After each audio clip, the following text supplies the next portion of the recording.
Hello everybody, welcome to Ashish Singh Lectures. I am Madiha Khan, your friend who is here to help you with your English language. तो आज हम RBSC का board का model paper 2023 solve करेंगे. ठीक है, क्यों 23 कर रहे हैं? क्योंकि 23 और 24 के पेपर में ज़्यादा कुछ भी चेंज नहीं है. वही आपका पैटर्न है जो अभी है, वही आपका 2024 वाला भी पैटर्न है. ठीक है, तो इसके क्वेश्चन ज़्यादा अच्छे लग रहे थे मुझे अटैम्प्ट करना, तो हम ये वाला पेपर सॉल्व करेंगे. तो आ जाओ जल्दी से इसको स्टार्ट करते हैं और जल्दी से इसको फिनिश करते हैं ताकि आपको टाइम मिले अच्छे से पढ़ने का.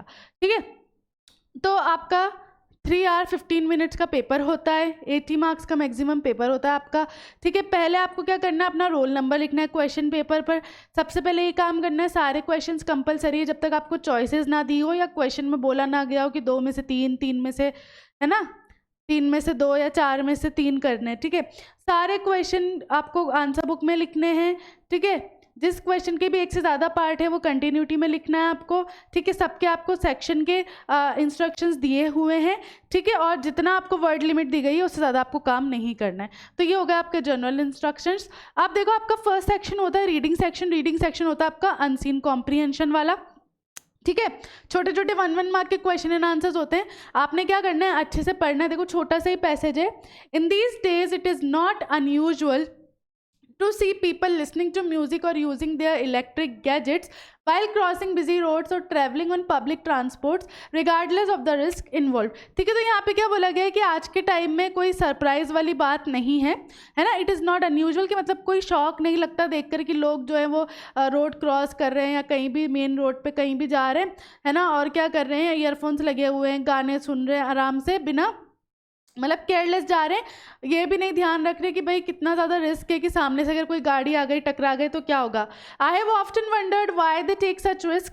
It is because they want to exude a sense of independence or is it that they want to tell the world to stop bothering them. ठीक है, मैं हमेशा ये सोच में पड़ जाती हूँ या पड़ जाता हूँ कि ये ऐसा क्यों करते हैं. क्या ये वर्ल्ड को ये दिखाना चाहते हैं कि भाई हमें ना जो है तुम्हें परेशान करने की ज़रूरत नहीं है ना, या फिर खुद की एक इंडिपेंडेंस दिखाना चाहते हैं. Whether it is a workman or an executive, earphones have become an inseparable part of our lives, sometimes even leading to tragicomic situations. ठीक है, अब कोई वर्कर हो, कोई भी हो, मतलब कोई ऑफिस वाला हो, कोई नॉर्मल टीनेजर हो, सबके कानों में ईयरफोन्स लगे रहते हैं और उनको, है ना, ऐसा होता है कि इससे क्या होता है कि बहुत बार ऐसा होता है कि ट्रेजिक सिचुएशंस हो जाते हैं, एक्सीडेंट्स हो जाते हैं, ये सारी चीज़ हो जाती हैं. तो छोटा सा पैराग्राफ है, उसके बेसिस पे क्वेश्चन एंड आंसर्स है. देखो, क्वेश्चन नंबर 1 है, what is not unusual to see these days. क्या चीज़ है जो अनयूजुअल नहीं है देखना इस दिन. देखो, पहला ही है, not unusual to see people listening to music और यूजिंग इलेक्ट्रॉनिक गैजेट्स. तो देखो, ए और बी दोनों आपके ऑप्शन करेक्ट है, तो आप सी को करेक्ट बोलोगे, both A and B. People are regardless of risk involved. ठीक है, पीपल जो है इतने ज़्यादा रिस्क हैं, है ना, फिर भी क्या कर रहे हैं, कहाँ पर है रिस्क, बिजी रोड्स पर या ट्रैवलिंग ऑन पब्लिक ट्रांसपोर्ट. तो हमने देखा था दोनों जगह, है ना, यहाँ पे हमने दोनों जगह तका था, क्रॉसिंग बिजी रोड्स और travelling on public transports regardless of the risk. तो यहाँ पर भी आपका कौन सा करेक्ट है, both and B. Why do the people take risk. ठीक है, लोग जो है वो रिस्क क्यों लेते हैं, है ना, क्या ये वाली चीज़ है कि भाई देखो, I have often wondered why they take risk. ठीक है, तो आप इसको किस तरीके से लिखोगे, इसको यहाँ से लिखोगे, बस क्या करोगे आप, इज इट को क्या कर दोगे, इट इज़. ठीक है, it is because they want to exude a sense of independence, और दैट ये हटा दोगे यहाँ से, और that they want to tell the world to stop bothering them. ठीक है, बस इतना यहाँ तक आप सिंपल इसका आंसर लिख लोगे थर्ड का. ठीक है, ये आपका क्या हो जाएगा, थर्ड का आंसर हो जाएगा. तो सही कर, बस ये जो इज है ये आपका यहाँ चले जाएगा. ठीक है, और आई आपका कैपिटल हो जाएगा. ठीक है, इस तरीके से आपको सिंपल लिखना है. What leads to tragic comic situation, देखो यहाँ लास्ट में ही है ना, यहाँ से सिंपल आंसर आ जाएगा आपका. Whether it is a workman or an executive, earphones have become an inseparable part of their lifes. ठीक है, अब आर लाइफ्स की, या चलो आर लाइफ्स भी लिख सकते हो, sometimes even leading to tragicomic situations. ठीक है, ये सिंपल आपका यहाँ तक, सॉरी, फोर्थ का आंसर हो जाएगा. इस तरीके से आपको आंसर अपने मार्क करने हैं और फिर अपनी आंसर बुकलेट में सीरियल नंबर के साथ लिखने हैं. Right similar word of the following passage. Surprised मैंने आपको स्टार्टिंग में ही बताया था, एक सेकेंड. देखो मैंने आपको स्टार्ट में बताया था अनयूजुअल का मतलब कि भाई कोई सरप्राइज नहीं होता, शॉक नहीं लगता, तो वही यहाँ पे आपका सिनोनिम हो जाएगा, ठीक है, अनयूजुअल।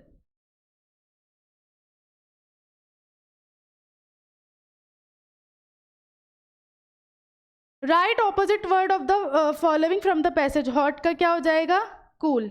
देखो यहाँ लिखा हुआ है ना, कूल। ये इस तरीके से आपको पैसेज के अंदर से सिनोनिम से ऑपोजिट बताने, तो सिंपली इस तरीके से आप अपना पैसेज करोगे। देखो एक और पैसेज है यहाँ पर, childhood is a time when there are few responsibilities to make life difficult. If a child has good parents he is fed, looked after and loved whatever he may do. ठीक है, जो हमारा childhood होता है वो हमारा सबसे best time होता है लाइफ का, है ना। उस टाइम पे हमारे जो अगर पेरेंट्स हैं वो अच्छे हैं तो हमें खिलाते पिलाते, मतलब अच्छे से रखते हैं, चाहे हम कुछ भी करें हमें प्यार करते हैं। It is important that he will ever again in his life be given so much without having to do anything in return. In addition, life is always presenting new things to the child, things that have lost their interest for older people because they are too well known. ठीक है, अब क्या होता है यहाँ पर देखो, है ना, लाइफ जो होती है हमारी स्टेज जो है, हम जिस तरीके से ग्रोथ होती है, तो क्या होता है जो चीज़ें हमें बचपन में बहुत ज़्यादा अम्यूजिंग लगती हैं, इंटरेस्टेड लगती हैं, है ना, इंटरेस्टिंग लगती हैं, वो क्या होता है जब हम एडल्टहुड में आते हैं तो हमें बोरिंग लगने लगती हैं। उस टाइम कुछ चीज़ें हमें जो इंटरेस्टिंग लगती हैं, जब हम ओल्ड हो जाते हैं तो वो चीज़ हमें बोरिंग लगती है, क्योंकि अब हमने सब कुछ देख लिया, सब कुछ जान लिया है, कुछ क्यूरियोसिटी बची नहीं है। तो इस तरीके से यहाँ बात हो रही है, a child finds pleasure in playing in the rain और इन द स्नो। देखो एक छोटा सा बच्चा होगा ना, उसको स्नो में और बारिश में खेलने में बहुत मज़ा आएगा, लेकिन कोई बड़ा होगा तो उसको मज़ा नहीं आएगा इतना, क्योंकि उसके लिए नॉर्मल है ये चीज़ें। His first visit to the seaside is a marvelous adventure. उसके लिए पहली बार सी साइड पर जाना, समुद्र देखना कितना बड़ा एक्सपीरियंस होगा, एडवेंचर होगा। But a child has his pains, he is not so free to do as he wishes as he thinks older people are. He is continually being told not to do things और being punished for what he has done wrong. ठीक है, लेकिन एक बच्चा जो होता है उसके भी दुख दर्द हैं। उसके दुख दर्द क्या होते हैं कि भाई वो फ्री नहीं होता कुछ भी करने के लिए, अपने पेरेंट्स की परमिशन चाहिए होती है, अगर वो कुछ गलत करता है तो फिर उसे सज़ा भी मिलती है ना, बड़ों की तरह उसको नहीं मिलता। His life is therefore not perfectly happy. When the young man starts to earn his own living, he becomes free from the discipline of school and parents, but at the same time he is forced to accept responsibilities. तो देखो बच्चे की life भी ऐसी कि perfectly happy नहीं है। वैसे ही जब हम एडल्टहुड में जाते हैं, जब हम खुद कमाने लगते हैं तो हम थोड़ा फ्री हो जाते हैं, हमारे पेरेंट्स वगैरह इतनी रोक टोक नहीं लगाते, लेकिन उसके साथ साथ क्या होता है हमारे पास और चीज़ों की रिस्पॉन्सिबिलिटी आ जाती है, तो हम एडल्टहुड में भी एक तरीके से क्या है, हैप्पी नहीं रहते। He can no longer expect others to pay for his food, his clothes and his room, but has to work if he wants to live comfortably. ठीक है, आप कोई उसको खिलाएगा नहीं, पिलाएगा नहीं, कपड़े नहीं बदलेगा, आपको अब उसको सारी चीज़ें खुद ही करनी पड़ेगी, और अगर वो एक कंफर्टेबल अच्छी लाइफ जीना चाहता है तो उसको उसके लिए मेहनत भी करनी पड़ेगी। If he spends most of his time playing about in the way that he used to as a child, he will go hungry. अगर वो जैसे बचपन में फ्रीली खेलता रहता था, कुछ नहीं करता था, अगर वो अभी भी ऐसे करेगा तो वो क्या होगा, भूखा रह जाएगा, क्योंकि कुछ कमाने को नहीं होगा, खाने को नहीं होगा। And if he breaks the laws of society as he used to break the laws of his parents, he may go to prison. और अगर वो ऐसी सोसाइटी के भी कानून तोड़ेगा, जैसे हम होते हैं ना बच्चे, बहुत सारी चीज़ होती है हमारे पेरेंट्स मना करते हैं बट हम करते हैं, है ना, तो उसको जेल भी हो सकती है। If however he works hard, keeps out of trouble and has good health, he can have the great happiness of seeing himself make steady progress in his job and of building up for himself his own position in society. लेकिन अगर वो अच्छा है, hard working है, मेहनती है, ईमानदार है, तो वो अपनी एक सोसाइटी में पोजीशन बना सकता है। Old age has always been thought of as the worst age to be, but it is not necessary for the old to be unhappy. With the old age should come wisdom and the ability to help others with advice wisely. ठीक है, अब क्या होता है कि भाई कुछ लोग सोचते हैं कि बुढ़ापा आ गया, अब हमें किसी पे डिपेंड हो जाना पड़ेगा, लेकिन बुढ़ापा इतनी भी कोई बुरी चीज़ नहीं है। लोग आपसे जो है क्या बोलते हैं, इतनी आपके अंदर उस वक्त समझ आ जाती है कि लोग जो हैं आपसे एडवाइस मांगते हैं, है ना, आपकी रेस्पेक्ट करते हैं, तो सब चीज़ों के जो हैं प्रोज और कॉन्स दोनों हैं। ठीक है, अब इसके क्वेश्चन एंड आंसर्स देखो। Marvellous adventure for a child will be, क्या चीज़ थी जो उसके लिए मार्वेलस एडवेंचर होगा एक बच्चे के लिए, उसकी first visit to seaside. When a young man starts to earn his own living he becomes free from. ठीक है, हम जब एडल्टहुड में आते हैं, जब हम कमाने लगते हैं, तो हम किस चीज़ से फ्री हो जाते हैं, स्कूल के डिसिप्लिन से और पेरेंट्स, तो बोथ एन भी आपका ऑप्शन होगा यहाँ पर। With dash should come wisdom and the ability to help others with advice wisely. कब हमारे पास wisdom आती है, बुद्धि आती है और हम दूसरों को एडवाइस कर पाते हैं? ओल्ड एज की बात हो रही है यहाँ पर. What happens if a child has good parents? ठीक है, क्या होगा अगर एक बच्चे के गुड पेरेंट्स है? ये रहा आपका आंसर, सिंपल यहाँ से मार्क करो थर्ड का. If a child has good parents, he is fed, looked after and loved whatever he may do. Simple इतना सा आपका आंसर आएगा. नेक्स्ट देखो. अच्छा, इट इज फोर्थ. ठीक है, फोर्थ मार्क करना है, not 3, it's fourth.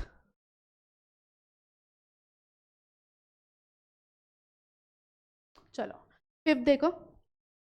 Y a child is not perfectly happy, write any one reason. सिर्फ एक रीजन देना है कि बच्चा जो है परफेक्टली हैप्पी क्यों नहीं होता. तो आप सिंपल इसको सिर्फ इतना सा आंसर लिख सकते हो, एच कैपिटल कर देना. ठीक है, और फिफ्थ डाल के he is not so free to do as he wishes as he thinks older people are. बस इतना सा, क्योंकि एक एक मार्क्स के आंसर है, ज़्यादा बड़ा लिखने की ज़रूरत नहीं है, एक रीज़न देने को बोला है आपको बस. ठीक है. Which age has always been thought of as the worst age to be? Simple लिख दो, ओल्ड एज को माना जाता है. ठीक है, 1 मार्क के आंसर हो तो 1 वर्ड या 1 लाइन से ज़्यादा नहीं लिखना. What will happen when a youth breaks the laws of society? क्या होता है जब एक इंसान जो है लॉज तोड़ता है? तो इसका आंसर देखो आप इस तरीके से लिखोगे, आई कैपिटल लिखना. ठीक है, ये कौन सा है? 7th है आई गेस, 7th है. If he breaks the laws of society, फिर ये हटा दो यहाँ से.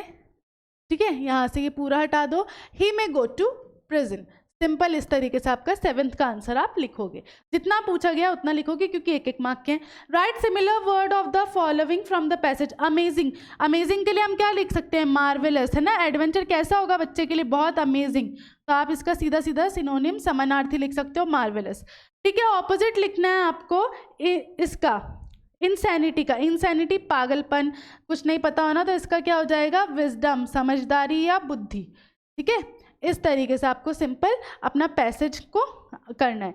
क्लियर है? यहाँ पर आपका रीडिंग सेक्शन हो गया. रीडिंग सेक्शन के बाद आपके पास राइटिंग सेक्शन आता है. देखो आपके पास 2 ऑप्शन है ना. आपके पास 2 ऑप्शन है. पहला है, या तो आपको क्या करना है कि एप्लीकेशन लिखनी है प्रिंसिपल को, या फिर आपको ईमेल लिखना है. ठीक है, चलो देखो पहला देखो. Imagine that you are captain of your school volleyball team. ठीक है, आप जो हो कैप्टन हो वॉलीबॉल टीम के. You want to take part into the district level tournament to be held in Maharana Pratap secondary school Beawar.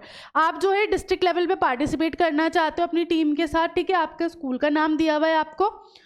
और write an application to the principal of your school requesting him to allow you to take part in the tournament. तो आपको application लिखनी है principal को कि वो आपको allow कर दें, है ना. तो 5 मार्क्स का देखो आता है, ये भी 5 मार्क्स का और ईमेल भी 5 मार्क्स का. दोनों में से जो अच्छा लगे वो कर सकते हो. तो यहाँ आपको एप्लीकेशन लिखनी है. एप्लीकेशन में सबसे पहली चीज़ हम टू द प्रिंसिपल लिखते हैं. यहाँ कोई रेजिडेंट एड्रेस कुछ भी नहीं आता. स्कूल का नाम दिया है वो लिख दो, नहीं दिया हुआ होगा तो अपने स्कूल का लिख देना. फॉर्मेट ये होता है, उसके बाद एक गैप दोगे, स्पेस दोगे, उसके बाद डेट डालोगे. डेट का फॉर्मेट होता है मंथ, डेट, ईयर. ठीक है, जो भी डालो, 2023, 24, जो भी डालना चाहो. Subject to grant permission for taking part in the tournament. यहीं पर ही है आपका taking part in the tournament. आपने यहाँ सिंपली लिखा. फिर रिस्पेक्टेड सर या मैम करके, with due respect I want to say you that I am student of 10th BA. जो भी लिखना चाहो वो लिखा आपने. ठीक है, of your school I am writing this letter to you for you granting me permission for taking part in the tournament.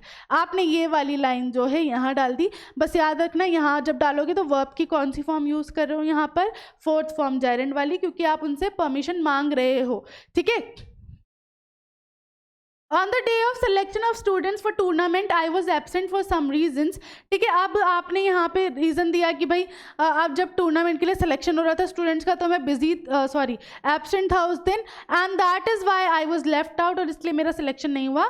I wanted to take part in this tournament as I am interested and I also have and will not let you experience as I was captain of cricket team last year. ठीक है, आपने यहाँ पर बोल दिया कि भाई मैं इंटरेस्टेड हूँ और साथ में मैं लास्ट टाइम क्रिकेट टीम का भी कैप्टन रह चुका था. ठीक है, I assure you that I will do my best and will not let you down. मैं आपको अश्योर करता हूँ कि मैं अपना सबसे बेस्ट दूंगा और आपको कहते हैं ना रिग्रेट नहीं होगा. I will do all my studies on time as well as without harming my academics. I would humbly ask permission to grant me access for the tournament. मैं अपनी स्टडीज़ पे भी पूरा ध्यान दूंगा, एकेडमिक्स अच्छे रखूंगा, तो मुझे परमिशन दे दें टूर्नामेंट में हिस्सा लेने के लिए. I hope you will look up for this matter. Thanking you in anticipation, या फिर सिर्फ थैंकिंग यू भी लिख सकते हो सिंपल. और योर सिंसियरली नाम नहीं दिया तो अपना लिख देना, ठीक है, और दिया हो तो वही नाम लिखोगे. एक ऑप्शन ये है. दूसरा है कि भाई आप जो हो श्लोक हो क्लास 10th के government senior secondary school Kalanda Ajmer से, है ना. फॉर्मल ईमेल लिखना है अपने प्रिंसिपल को इस एड्रेस पे, ठीक है. ये प्रिंसिपल का ईमेल एड्रेस दिया हुआ है. Requesting to arrange extra classes for English, mathematics and science. आपको एक्स्ट्रा क्लासेस लगवानी है, ठीक है. तो देखो आपको नाम दिया है श्लोक@gmail.com, कुछ भी लिख दो. सबसे पहले ईमेल में फ्रॉम करके आप ऐसे लिखोगे. फिर किसको लिख रहे हो, प्रिंसिपल को लिख रहे हो इस ईमेल पे, तो उसका ईमेल डालोगे टू, और जो भी ईमेल गिवन है वो ईमेल पे लिखोगे. फिर आपकी सब्जेक्ट आएगी extra classes for English, mathematics and science, वो यहाँ आपने डाल दिया. डियर सर करके आप स्टार्ट करोगे. आई एम श्लोक ऑफ क्लास 10th ऑफ, यहाँ से आपने पूरा डाल दिया लंबा अपने स्कूल का नाम. I am writing this email to request you for arranging extra classes, ठीक है. आपने यहाँ से ले लिया भाई I am writing this email, है ना, to request you to arrange extra classes for English, Mathematics and Science. Simple आपने यहाँ डाल दिया. अब यहाँ रीज़न दोगे आप कि भाई क्यों आप बोल रहे हो. तो as you know board exams are coming after 2 months. जैसा कि आपको पता है 2 महीने में एग्जाम्स आने वाले हैं बोर्ड के. Are English, mathematics and science syllabus is incomplete. हमारा इंग्लिश, मैथ्स और साइंस का सिलेबस अभी तक पूरा नहीं हुआ है. There is still 2 chapter left in English. अब ये आपके ऊपर है, आप चाहो तो यहीं रुक जाओ, ये मत लिखो भले से कुछ भी कि 2 चैप्टर बचे हैं, 6 चैप्टर मैथ्स में बचे हैं, साइंस में बचे हैं. ये आपकी ज़रूरत नहीं है लिखने की, आपको नहीं दिया हुआ क्वेश्चन में. तो चाहो अगर बड़ा लिखना है तो आप ये ऐड कर सकते हो. We student want to have extra classes for completing the syllabus. हम बच्चे चाहते हैं एक्स्ट्रा क्लासेस ताकि हमारा सिलेबस कंप्लीट हो. The teacher were trying hard to complete the syllabus before next month, but since we have too many holidays coming up they can not complete it on time. ठीक है, आपने बोल दिया यहाँ पर कि भाई टीचर जो है कोशिश कर रहे हैं अपनी, लेकिन क्योंकि हमारी काफ़ी सारी छुट्टियाँ आने वाली हैं तो सिलेबस टाइम पे कंप्लीट नहीं होगा, इसीलिए हमें एक्स्ट्रा क्लासेस चाहिए. Therefore we request you to arrange the same for every 2 hours daily after the normal schools are. इसलिए हम चाहते हैं कि आप हर 2 घंटे एक क्लास हमारी रख दें एक सब्जेक्ट की. थैंकिंग यू, योर्स फेथफुली, और नाम लिख दोगे श्लोक. इस तरीके से आप सिंपल एक ईमेल लिख दो. ईमेल नहीं आ रहा तो आपको एप्लीकेशन तो बहुत अच्छे से आती है, तो आप एप्लीकेशन अटेम्प्ट कर सकते हो. ठीक है, दोनों में से कोई एक करना है. उसके बाद फिर आपका स्टोरी राइटिंग आ जाता है, ठीक है, टाइटल के साथ. ये भी आपका देखो दोनों में से कोई एक करना है आपको, ठीक है. 4 मार्क्स का होता है ये. अब यहाँ पे आपको देखो क्या है, आउटलाइंस दे दी हैं, उसके हिसाब से आपको 80 वर्ड के अंदर स्टोरी लिखनी है और उसका मोरल भी देना और टाइटल भी देना है. जैसे यहाँ पर देखो आपको दे दिया a good boy falls in bad company, disobeys father's advices to shun all in vain, decides to teach a lesson. जैसे यहाँ पे जितना समझ आ रहा है लिखा है कि एक अच्छा बच्चा था जो बैड कंपनी में पड़ जाता है, अपने फादर की बातों को नहीं मानता, तो उसके फादर जो है डिसाइड करते हैं कि उसको सबक सिखाना पड़ेगा. ठीक है, तो brings apples put them in अलमीरा, तो वो एप्पल लेकर आते हैं, अलमीरा में रख देते हैं. Notices 1 rotten Apple, next day all apples रॉटन, teachers a lesson. तो वो क्या करते हैं, अलमीरा में सारे एप्पल रख देते हैं, एक एप्पल ख़राब हो जाता है और अगले दिन उसकी वजह से सारे एप्पल ख़राब हो जाते हैं, जिससे बच्चे को सबक मिल जाता है. ठीक है, तो इस तरीके से आपको इसको पूरा स्टोरी फॉर्मेट में रखना है.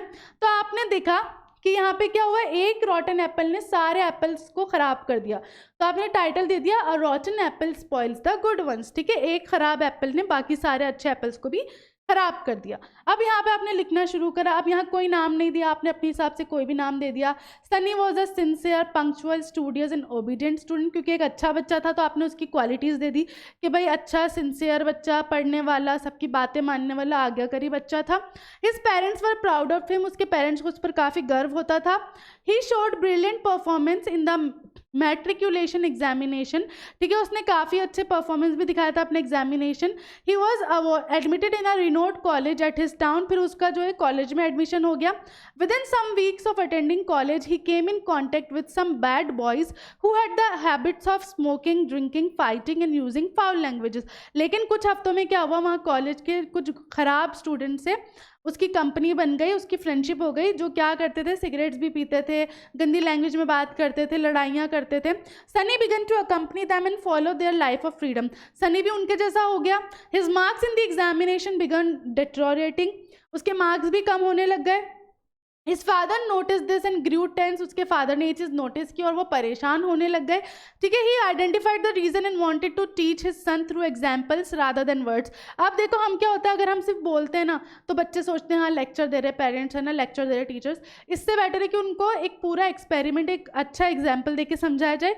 तो वही उनके फादर ने सोचा. He gave him some good apples and told him to lay them aside. उन्होंने कुछ एप्पल्स दिए सनी को, उनको रखने को बोला. Then he places among them a rotten apple. उसके साथ उन्होंने एक खराब एप्पल रखा. The rotten apple spoil the good ones within a few days. एक खराब एप्पल ने बाकी सारे अच्छे एप्पल्स को ख़राब कर दिया. The father called his son again and showed it to him.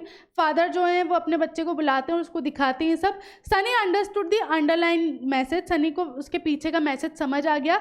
He repented for his misdeeds and promise to leave bad company. फिर वो जो है रिपेंट करता है, प्रॉमिस करता है कि वो ये सब दोस्ती छोड़ देगा. तो मॉरल क्या हुआ इसका, we should stay away from bad company. हमें बुरी संगति से दूर रहना चाहिए. तो आप इस तरीके से स्टोरी लिख सकते हो मॉरल टाइटल के साथ. अदरवाइज आपको वो नहीं आ रही तो आप ये वाली कर सकते हो.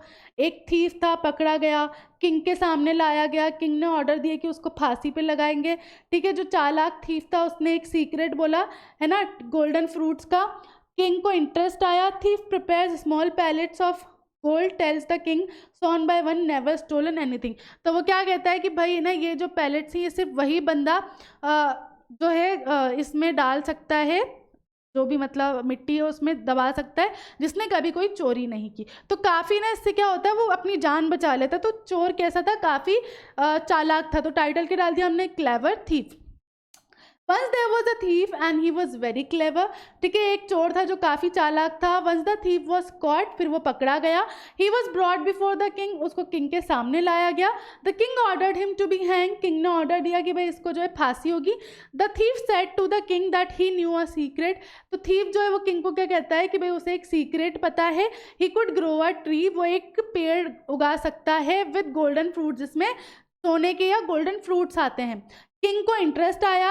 The king asked the thief to grow such a tree. अब किंग जो है वो बोलते हैं कि ठीक है ना, तो मुझे उगा के दिखाओ. The thief prepared some small pellets of gold. Thief अब क्या करता है, कुछ छोटे छोटे गोल्ड के पैलेट्स, गोल्ड के छोटे छोटे टुकड़े जो है वो प्रिपेयर करता है.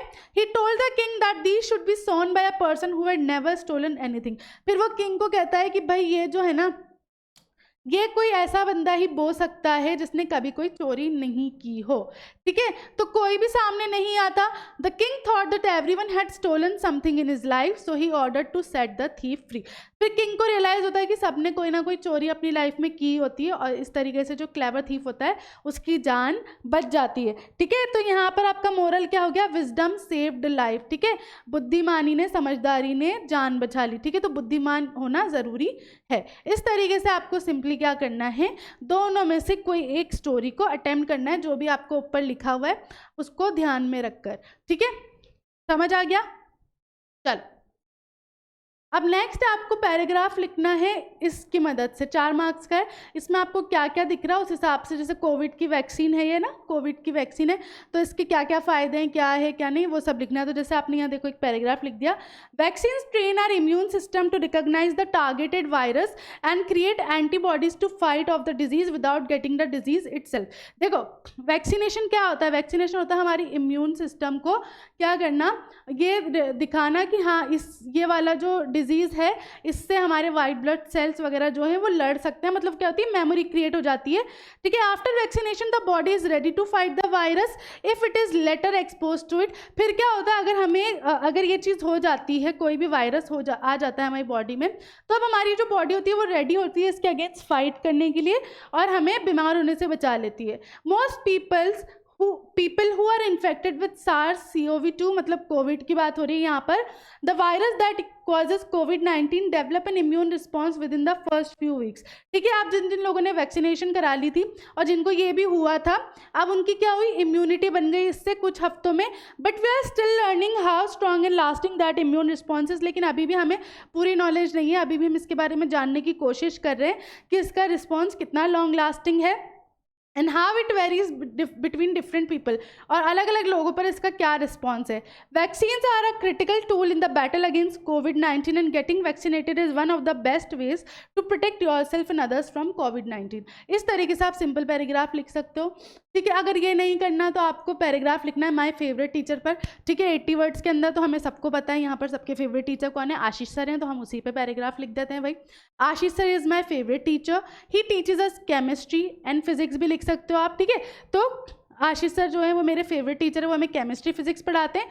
The most important thing about Ashish sir is he is the most talented and knowledgeable science man in the whole school, है ना, या फिर आप ये एसेल करके लिख सकते हो, आपके ऊपर है, ठीक है। तो आपने इस तरीके से लिख दिया कि भाई उनके पास काफ़ी नॉलेज है। I am a science lover and may be that's why he has become my favourite teacher, मुझे साइंस बहुत पसंद है और शायद इसी वजह से वो मेरे फेवरेट टीचर बन गए। He is very punctual and he never misses his classes, वो रेगुलर हमारी क्लासेस लेते हैं। Even sometimes he gives us extra time after regular class time, जैसे कि देखो आशीष सर आपको और भी चीज़ें बताते हैं अलग अलग, है ना, तो वही यहाँ पे लिख दिया हमने, जैसे कि भाई वो और एक्स्ट्रा टाइम भी देते हैं हमें। We love him for his dedicating mind and good teaching skill, I can understand hard chemistry things when he explained, his explanation skills are amazing. और जैसा कि होता है कि आप लोगों को बहुत अच्छे से केमिस्ट्री वगैरह समझ आ जाती है, तो वही तरीके से आपने एक पैराग्राफ लिख दिया माय फेवरेट टीचर पर, ठीक है। क्लियर है, तो आपको सिंपल इस तरीके से अपना पैराग्राफ लिखना है, दोनों में से किसी एक पर। चलो नेक्स्ट है आपका सेक्शन सी, ग्रामर सेक्शन है, ठीक है। यहाँ पे आपको वर्ब की करेक्ट फॉर्म चूज करनी है कि फर्स्ट फॉर्म आएगी, सेकंड आएगी, थर्ड आएगी। तो I dash to Jaipur yesterday, देखो गो की फॉर्म लिखनी है और यहाँ पे यस्टरडे, यस्टरडे मतलब जो बीत गया कल, मतलब कब की बात हो गई, पास्ट की बात हो गई। तो पास्ट में हम क्या करते हैं, गो की कौन सी फॉर्म यूज करते हैं, third form.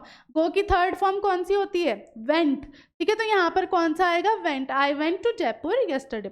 He usually take breakfast at 8 AM। जब भी हम कोई सिंगुलर सब्जेक्ट लिखते हैं तो उसका हमारा वो कैसा होता है, वर्ब प्लूरल होता है। तो यहाँ पे क्या आ जाएगा, टेक्स आ जाएगा। We dash study in this school for 3 hours, ठीक है। हमने यहाँ 3 साल पढ़ाई की है, तो वी हैव स्टडीड, ठीक है, इस तरीके से। The train leave before I reach, ठीक है, ट्रेन निकल चुकी थी जब मैं पहुंचा, तो द ट्रेन हैड लेफ्ट। इस तरीके से आपको ध्यान रखना है अपने वर्ब की फॉर्म, किस तरीके से कौन सा वर्ब की फॉर्म आएगी। तो ये आपको कब पता चलेगा, जब आप सेंटेंस पूरा ढंग से पढ़ोगे। क्लियर है। नेक्स्ट देखो, change the following sentence into indirect speech. आपके पास डायरेक्ट स्पीच में सेंटेंस है, इनको इनडायरेक्ट करना है। Archie said to me I respect you, ठीक है। तो यहाँ पर आप कैसे कर लोगे इसको, अर्ची सेड टू मी, ठीक है। तो सेड टू मी क्या हो जाएगा आपका, टोल्ड मी। तो आपने लिखा है यहाँ पर अर्ची टोल्ड मी, ठीक है, आई रिस्पेक्ट यू। तो दैट, अब आप किसी और पर्सन से उसके बारे में बात करो और लड़की है तो आपने क्या लिखा, शी, ठीक है, शी। और यहाँ पे क्या हो जाएगा आपका, ये भी पास्ट में चल जाएगा, रिस्पेक्टेड, ठीक है। अच्छे से पढ़ा है ना हमने, इनडायरेक्ट और डायरेक्ट स्पीच सब अच्छे से पढ़ा है मैंने, तो अच्छे से आ जाएगा तुम्हें।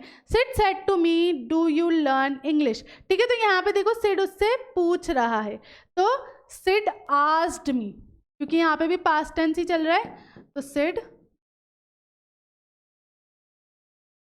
आस्क्ड मी, ठीक है। डू यू लर्न इंग्लिश को आप क्या लिखोगे, if I learned English,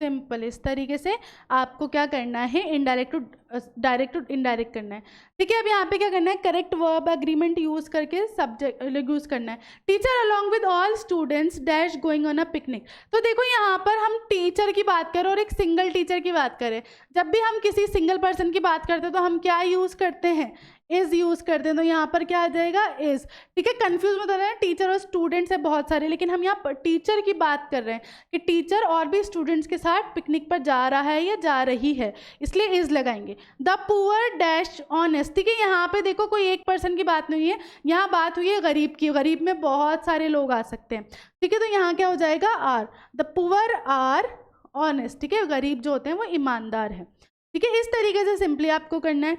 next देखो, change the following sentence into passive voice, active में है तो इसको क्या करना है आपको, पैसिव में लिखना है, simple. Prateek will write a letter, अब सब्जेक्ट और वो चेंज कर दोगे आप, ठीक है, ऑब्जेक्ट, तो सिंपल कैसा हो जाएगा ये, यहाँ लिख देती हूँ मैं, a letter will B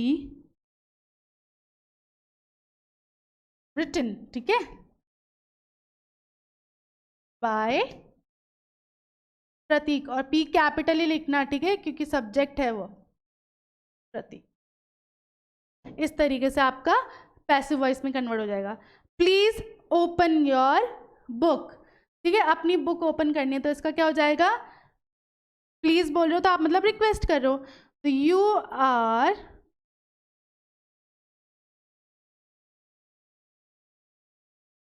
requested to open your, ठीक है, बुक को कैपिटल लिखना जरूरी नहीं क्योंकि ये कॉमन नाउन है, प्रॉपर नाउन जो होते हैं वो कैपिटल ही आएंगे, एंड में भी आ रहे होंगे, तो इस तरीके से आप सिंपल एक्टिव टू पैसिव करते हो। क्वेश्चंस बनाने हैं आपको आंसर के according. I cross the river bye boat, मैंने रिवर कैसे क्रॉस की, बोट से क्रॉस की, तो इसका क्वेश्चन कैसे होगा, कोई आपसे क्या पूछ रहा होगा कि भाई तुमने रिवर कैसे क्रॉस की, यही पूछ रहा होगा, तो आप सिंपल लिख सकते हो, हाउ डिड यू क्रॉस दी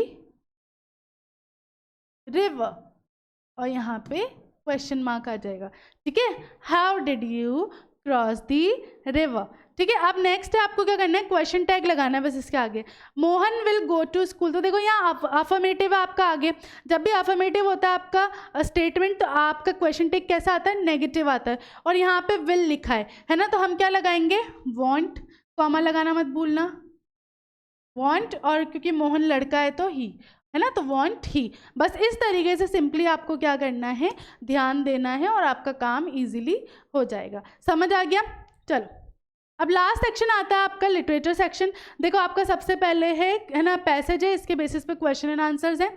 तो देखो, marriage gifts are meaningless without the sweet bread known as the bol, just as a party of feast loses its charm without bread, ठीक है, पैडर इन गोवा वाले में से कि मैरिज गिफ्ट्स जो है वो बेकार हैं ब्रेड वगैरह के बगैरह, बोल के बिना, है ना, और ब्रेड के बिना जो है कोई भी पार्टी या दावत अधूरी है। Not enough can be said to show how important a baker can be for a village, कितना भी कहें ये नहीं एक्सप्रेस किया जा सकता कि एक बेकर कितना ज़रूरी है।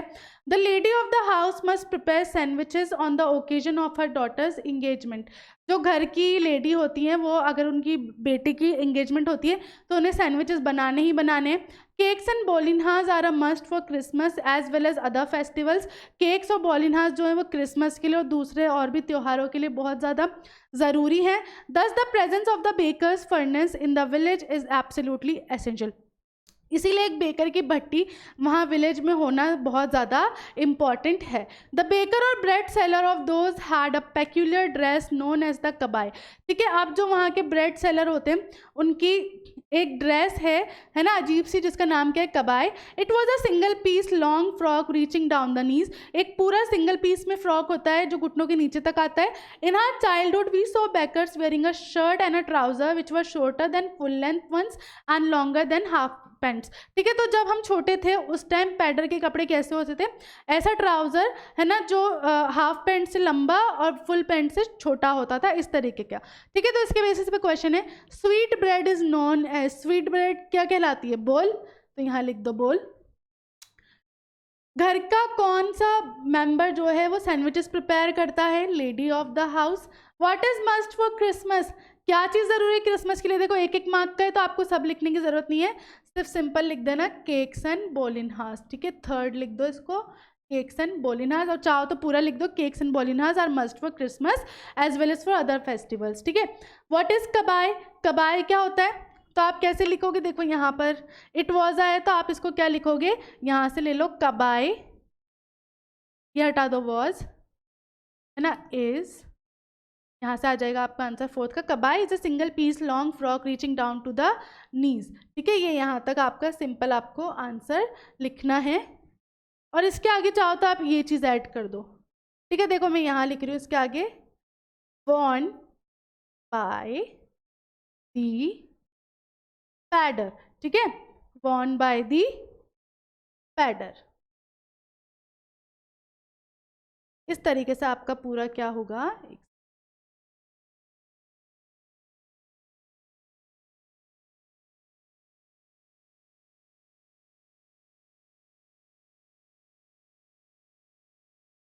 ठीक है। फोर्थ का आंसर आपका पूरा यहाँ तक आ जाएगा। नेक्स्ट देखो, find out the word from the passage which means presents. तो हमने देखा प्रेजेंट्स का क्या है, गिफ्ट्स, स्टार्टिंग में ही लिखा है फर्स्ट लाइन में, देखो ये लिखा मैरिज गिफ्ट, तो प्रेजेंट्स एक ही बात हुई। आपको ऑपोजिट लिखना है सार का, तो सार का ऑपोजिट क्या था, स्वीट, स्वीट ब्रेड हमने पढ़ी थी अभी।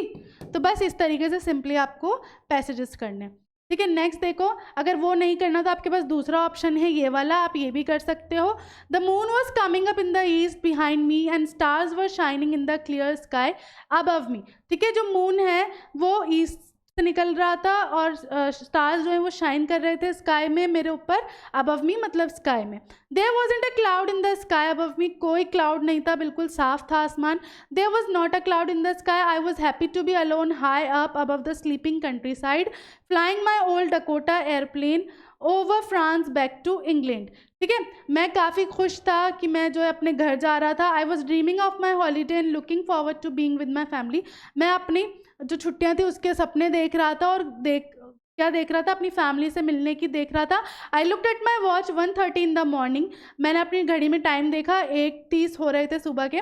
आई should call Paris control soon, I thought, मैंने सोचा कि पेरिस कंट्रोल को कॉल करना चाहिए। As I look down past the nose of the aeroplane I saw the lights of a big city in front of me. Nose मतलब जो front वाला part है, जब मैंने उसके उधर से देखा तो नीचे मुझे सिटी की लाइट्स ऑन दिख रही थी।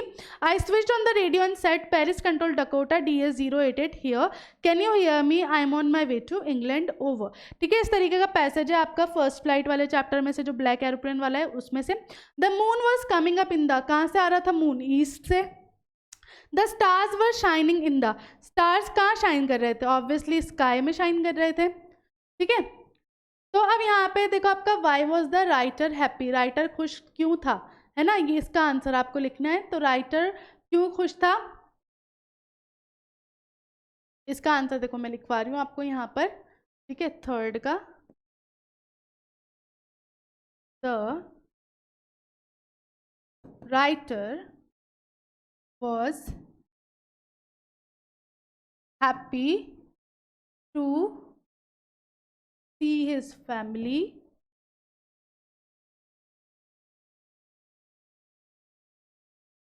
And eat breakfast with them,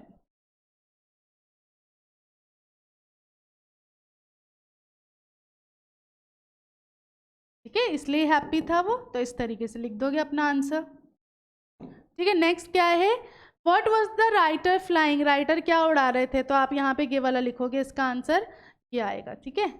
तो राइटर वाज फ्लाइंग, फोर्थ का आंसर आ जाएगा आपका, the writer was flying old Dakota DS088, है ना, यही है, DS088, इस तरीके से सिंपली लिख दोगे, ठीक है। पैसेज में से सिमिलर वर्ड निकालना है रेस्ट का, ठीक है। Write the similar word of the following from the passage, rest, ठीक है। तो रेस्ट का क्या हो गया यहाँ पर, स्लीपिंग भी हो सकता है ना।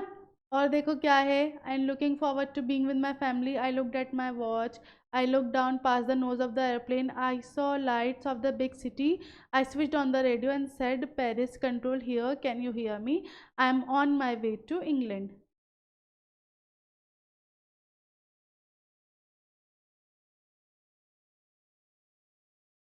हाँ, रेस्ट का यही होगा, स्लीपिंग, ठीक है। रेस्ट करना स्लीप करना एक ही बात है, तो रेस्ट का क्या हो जाएगा, स्लीप, ठीक है। Write the opposite word of the following from the passage, dull, dull का क्या हो जाएगा वो देखो, cloud, there was, I was happy to be alone, high up above the sleeping outside flying my old Dakota plane. I was dreaming of day. I looked at my watch 1:30 और past the nose airplane का big city. ठीक है, तो डल का क्या हो जाएगा, light, है ना, लाइट से, क्योंकि सब लाइट से क्या होगा, जगमगा जाएगा, तो लाइट। इस तरीके से सिंपली आपको लिखना है। ठीक है, चलो नेक्स्ट है आपके, देखो टेक्सचुअल क्वेश्चंस हैं। अब पहला क्वेश्चन क्या कह रहा है आपको, देखो इसमें से आपको कोई 3 करने हैं, 4 में से कोई 3 करने हैं और छोटे छोटे ही लिखने हैं, 2-2 मार्क्स के हैं। तो what do you know about the Kodavu people's descent. ठीक है, कोडावू के जो लोग हैं उनके बारे में आप क्या जानते हो कि उनके वो जो हैं कहाँ से आए हैं ना, उनके जो क्या कहते हैं उसे, जनरेशन, और क्या कहते हैं यार वर्ड, जल्दी से बताओ मुझे, मुझे याद नहीं आ रहा वो वर्ड ना। तो the people of Coorg are a proud and independent race of martial man and women. ठीक है, तो जो लोग हैं कूर्ग के वो कैसे हैं, गर्व वाले हैं, इंडिपेंडेंट हैं और मार्शल मैन एंड वुमेन हैं, मतलब जिन्हें लड़ाई करना भी आती है ना। They are possibly of Greek or Arabic descent, वो या तो ग्रीक लोगों से बिलोंग करते हैं या फिर अरबिक डिसेंट से, बोले पूर्वज। ठीक है, डिसेंट क्या हो गया, पूर्वज। They have a tradition of hospitality and are known for their valour. ठीक है, कोई उनके घर आता है तो वो काफ़ी अच्छे से मेहमान नवाजी करते हैं और वो अपने किस लिए जाने जाते हैं, साहस के लिए जाने जाते हैं।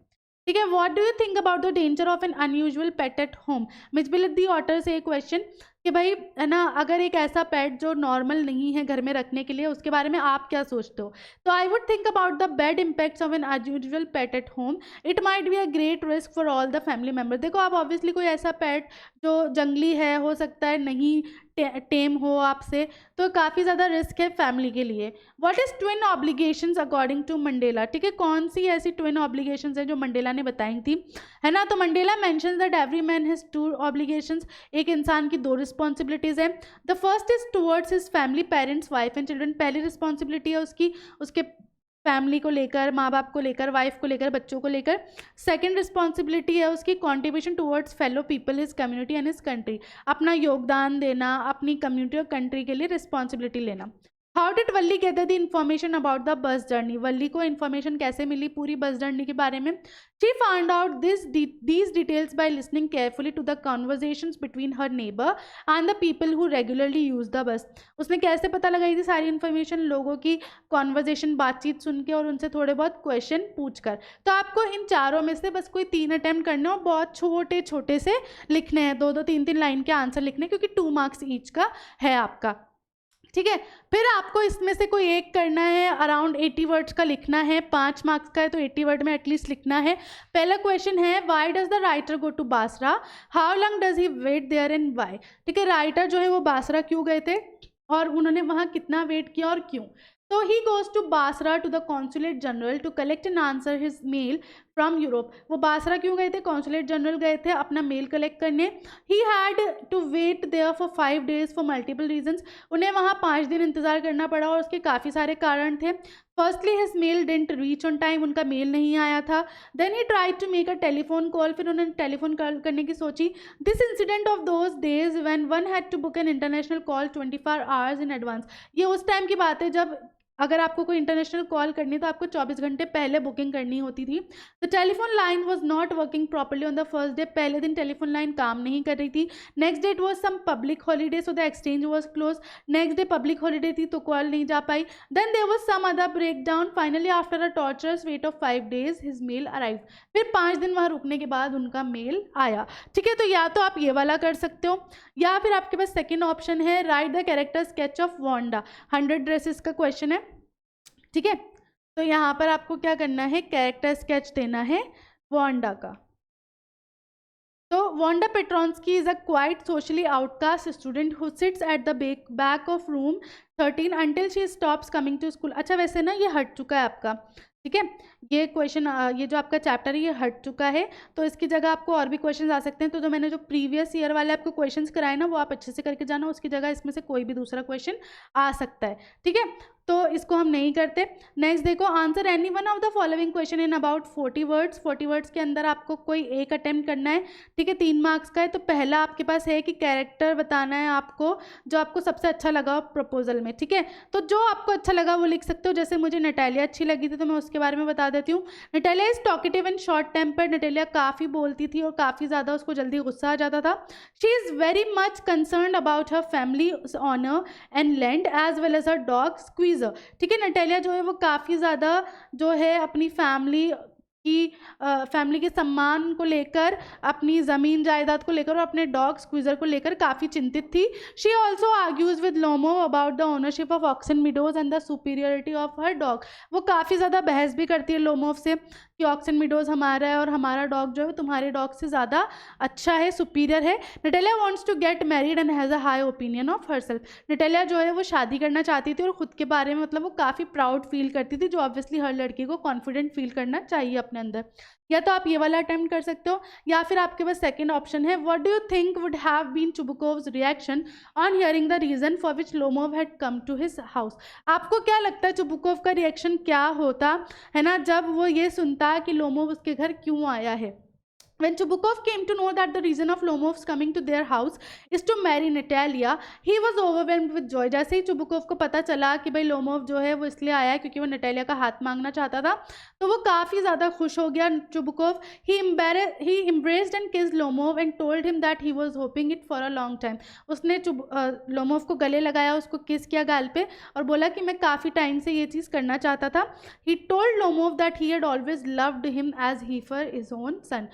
वो लोमोव को कहता है कि मैंने तुम्हें हमेशा अपने बच्चे की तरह सोचा है और तुम्हें वैसे ही मैं प्यार करता हूँ। तो दोनों में से कोई एक आपको अटेम्प्ट करना है 3 मार्क्स के अंदर, ठीक है। अब यहाँ पर आपको क्या करना है, एक्सट्रैक्ट पढ़ने, कोई 2 एक्सट्रैक्ट में से एक ही अटेम्प्ट करना है, ठीक है। तो पहला एक्सट्रैक्ट है, some say the world will end in fire, some say in ice, from what I have tasted of desire I hold with those who favour fire, ठीक है। तो यहाँ पर आपका फायर एंड आइस का है। तो राइट राइम स्कीम, देखो राइम स्कीम लिखनी है आपको। तो देखो यहाँ पर फायर ए, आइस मैच नहीं कर रहा तो बी, लेकिन डिज़ायर और फायर वापस मैच कर रहे हैं तो ए। तो आपकी राइम स्कीम क्या हो गई, ए बी ए सी, ठीक है। फिर according to the poem what the world will end, poem के अकॉर्डिंग वर्ल्ड जो है वो किस तरीके से एंड होगा।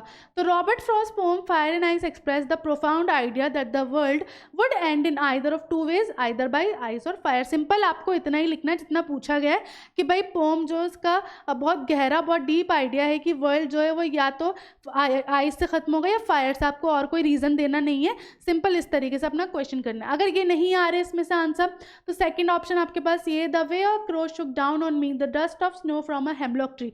डस्ट ऑफ स्नो का है, वही करना है आपको। पहले तो बताना है कि कौन सा ट्री मेंशन हुआ है, यहाँ पर हेमलॉक ट्री मेंशन हुआ है तो हेमलॉक ट्री लिख दिया। राइम स्कीम बतानी है तो देखो ए, लेकिन क्रो से मी नहीं मैच हो रहा तो बी, लेकिन क्रो से स्नो मैच हो रहा है तो ए, और मी से ट्री मैच हो रहा है तो बी। तो राइम स्कीम क्या हो गई आपकी, ए बी। ये सब मैं आपको सिखा चुकी हूँ, एक बार जाकर लेक्चर्स देख लेना दोबारा अगर कोई भी कन्फ्यूजन हो रही है तो, ठीक है। तो इन दोनों में से कोई एक अटैम्प्ट करना है आपको। अब यहाँ पर आपको कोई 2 अटैम्प्ट करने, 3 के अंदर से छोटे छोटे आंसर लिखने, 2-2 नंबर के हैं, ठीक है।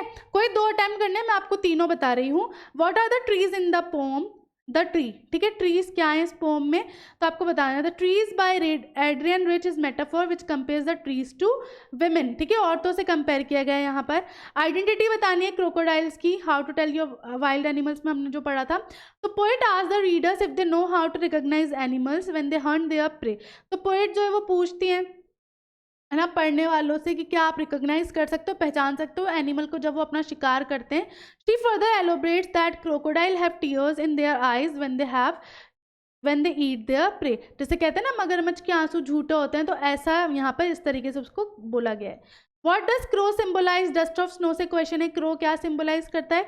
तो crow represent something negative and inauspicious, it is a symbol of sorrow.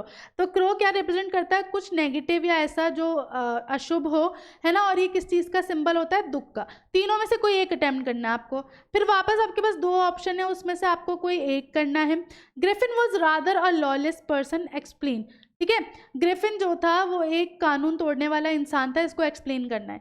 तो he attacked the innkeeper and his wife where he was hiding after stealing the money. उसने इनकीपर और उसकी वाइफ पर अटैक किया जहाँ पर वो छुपा हुआ था पैसे चोरी करने के बाद। He never thought of anyone other than himself and was not hesitant to attack or kill another person. वो अपने अलावा किसी के बारे में नहीं सोचता था और उसको कोई हिचक नहीं थी, है ना, किसी को मारने या अटैक करने में। He even threw a chair at the inn where he was living. जहाँ पे वो रह रहा था वहाँ पे वो इनकीपर के ऊपर चेयर भी फेंक देता है। He was angry at the landlord and decided to burn the whole place down and just escape. वो अपने लैंडलॉर्ड पे काफ़ी गुस्सा था, तो उसने क्या किया, उनके पूरे घर को आग लगा दी और वो वहाँ से भाग गया। ठीक है, या तो आप ये वाला कर सकते हो या फिर आप ये वाला कर सकते हो। What is DNA fingerprinting and what are its uses. DNA fingerprint क्या होती है और उसके क्या क्या यूजेस हैं। तो DNA fingerprinting is a laboratory technique use to determine the probable identity of a person based on the nucleotide sequence of certain regions of human DNA that are unique to individuals। यहाँ पे आप science वाला अपना answer भी लिख सकते हो कि डीएनए फिंगरप्रिंटिंग क्या होती है। तो बेसिकली यही होती है कि एक टेक्निक होती है जिसमें हम क्या कर सकते हैं, एक पर्सन को आइडेंटिफाई कर सकते हैं उसके न्यूक्लियोटाइड सीक्वेंस से। DNA fingerprint is used in a variety of situations. DNA fingerprinting काफ़ी सारी जगह पर काम आती है, जैसे कि क्रिमिनल इन्वेस्टिगेशंस में, फॉरेंसिक पर्पस में और पैटर्निटी टेस्ट में ना, चाइल्ड और पेरेंट का अगर वो करना हो तो टेस्ट। ठीक है, आप चूज द करेक्ट आंसर वाले हैं, सिंपल सिंपल हैं आपके 1 मार्क के। चूज द करेक्ट आंसर में dash is the writer of a question of trust. A question of trust के राइटर कौन थे? Victor Canning. What is name of the dog in the lesson a triumph of surgery. Triumph of surgery में जो dog था उसका नाम क्या था? ट्रिकी था। What language can ऑसिबल speak. ऑसिबल कौन सी लैंग्वेज बोल सकता था? French and German. ठीक है, और इसी के साथ आपका जो पेपर है वो यहाँ पर फिनिश होता है। आई होप अच्छे से समझ आ गया होगा किस तरीके से क्वेश्चन अटेम्प्ट करने, सोल्व करने, किस तरीके से दिमाग नहीं लगाना है ज़्यादा और कहाँ दिमाग लगाना है। तो all the very best to you all. मिलते हैं नेक्स्ट क्लास में, तब तक के लिए this is Madiha Khan signing off right now. Bye bye and have a nice day.